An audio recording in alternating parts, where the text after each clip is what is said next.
പെന്തക്കോസ് പാസ്റ്ററായി ചമഞ്ഞു നടന്ന് പത്തനംതിട്ട ജില്ലയിലുള്ള അങ്ങോളം ഇങ്ങോളമുള്ള പ്രദേശങ്ങളിൽ ആണുങ്ങളില്ലാത്ത വീടുകൾ നോക്കി സ്ത്രീജനങ്ങൾ മാത്രമുള്ള വീട്ടിൽ കയറി പ്രാർത്ഥിക്കുവാനെത്തുന്ന ഷിബുവിൻ്റെ പ്രത്യേകത, ഷിബു നന്നായി പ്രാർത്ഥിക്കും. നല്ല രീതിയിൽ പ്രാർത്ഥിക്കാൻ അറിയാവുന്ന ഒരു കള്ളനാണ് ഷിബു. പ്രാർത്ഥനയിൽ സ്ത്രീജനങ്ങൾ മുഴുകി നിൽക്കുമ്പോൾ മാല പറിച്ചിട്ട് പറന്നുകളയും ഷിബു.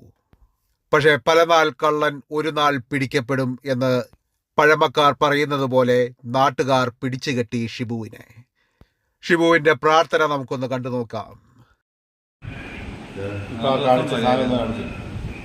പ്രാർത്ഥിച്ച ആ സാധനം ഒന്ന് കാണിച്ചു, ശരിക്കും കാണിച്ചു. കൊള്ളാം കേട്ടോ. ഇത് യേശുവിൻ്റെ നാമത്തിലുള്ള പ്രവർത്തനമല്ലേ?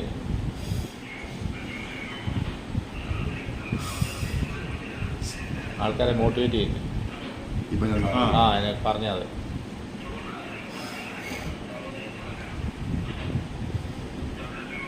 യേശുവിന്റെ നാമത്തിൽ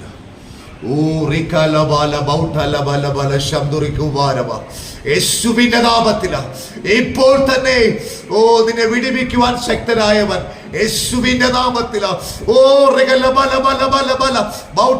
യേശുവിന്റെ അധികാരമുള്ള നാമത്തില് യേശുവിന്റെ നാമത്തിൽ. ഏതായാലും ഷിബുവിനെ ഇനി കുറച്ചുനാൾ ജയിലിൽ കിടന്ന് ഉണ്ട തിന്നാം. ഇയാൾ നല്ല വഴിക്ക് നല്ല രീതിയിൽ പ്രാർത്ഥിച്ച നല്ലൊരു പാസ്റ്ററോ മറ്റോ സുവിശേഷ പ്രവർത്തകനോ ആയിരുന്നെങ്കിൽ ഇതിനേക്കാൾ കൂടുതൽ കാശ് ഇയാൾക്ക് ഉണ്ടാക്കാമായിരുന്നില്ലേ? അത്രയ്ക്കുള്ള ബുദ്ധി ഷിബുവിന് ഉണ്ടായില്ല.